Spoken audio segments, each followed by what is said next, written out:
এই সূরাতুল ফাতিহাকে আল্লাহ তাআলা উম্মুল কুরআন বলেছেন তথা কোরআনের জননী।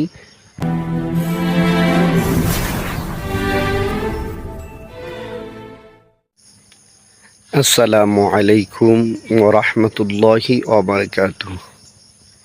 সম্মানিত ভিউয়ার্স, ফ্যান ফলোয়ার, দেশে প্রবাসে যারা যেখান থেকে আমার আজকের এই ভিডিওটি দেখতেছেন, সকলকে জানাচ্ছি প্রাণ ঢালা অভিনন্দন ও শুভেচ্ছা।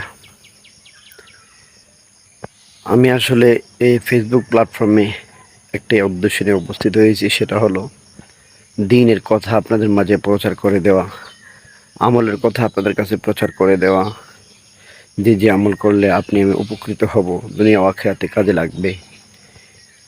জানি না আমার ভিডিওটা সকলে কেন দেখে না। যদি মুসলমানের সন্তান হয়ে থাকেন তাহলে অবশ্যই ভিডিওগুলো দেখার চেষ্টা করবেন।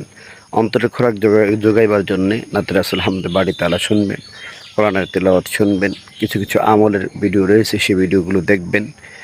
আশা করি আমলগুলো শিখে দুনিয়া ও আখিরাতে শান্তি আপনাদের জন্য নসিব হবে। আজকে যে আমলটি নিয়ে উপস্থিত হয়েছি সেটা হলো পবিত্র কোরআন শরীফের প্রথম সূরা সূরাতুল ফাতিহা। এই সূরাতুল ফাতিহাকে আল্লাহ তাআলা উম্মুল কুরআন বলেছেন তথা কোরআনের জননী বা কোরআনের মা। এছাড়া অন্য হাদিসে বর্ণনা আছে সূরা ফাতিহা আল্লাহ তাআলা সকল রোগের ঔষধ হিসাবে ফাতিহাকে আল্লাহ তাআলা আমাদের মাঝে নাজিল করেছেন। তো আজকে যে আমলটি করব এটাও সূরাতুল ফাতিহার। আশা করি আমলটি করলে আপনি আমি সকলে উপকৃত হব। আর ভিডিওটি ভালো লাগলে সকলে শেয়ার করে দেবেন, সকলের কাছে পৌঁছে দেবেন আজকের এই আমলের কথাগুলো। আমরা যারা ফজরের নামাজ আদায় করি তাদের উদ্দেশ্যে বলবো, ফজরের নামাজ আদায় করলে আজানের পরপরই সুন্নত নামাজ আদায় করব। সুন্নত আদায় করিয়া সেই সূরাতুল ফাতিহা পড়ব, কিন্তু পড়ার আগে কতবার দুরূদ শরীফ পড়ে নেব, কয়েকবার দুরূদ শরীফ পড়ে নিয়ে সূরাতুল ফাতিহা, সুন্নত নামাজ আদায় করে কোনো প্রকার কথা না বলিয়া কয়েকবার দুরূদ শরীফ, ধরুন অন্ততপক্ষে 3 বার দুরূদ শরীফ পড়ে সূরাতুল ফাতিহা সহিহ শুদ্ধভাবে ইয়াকিনের সহিত 41 বার আদায় করবেন।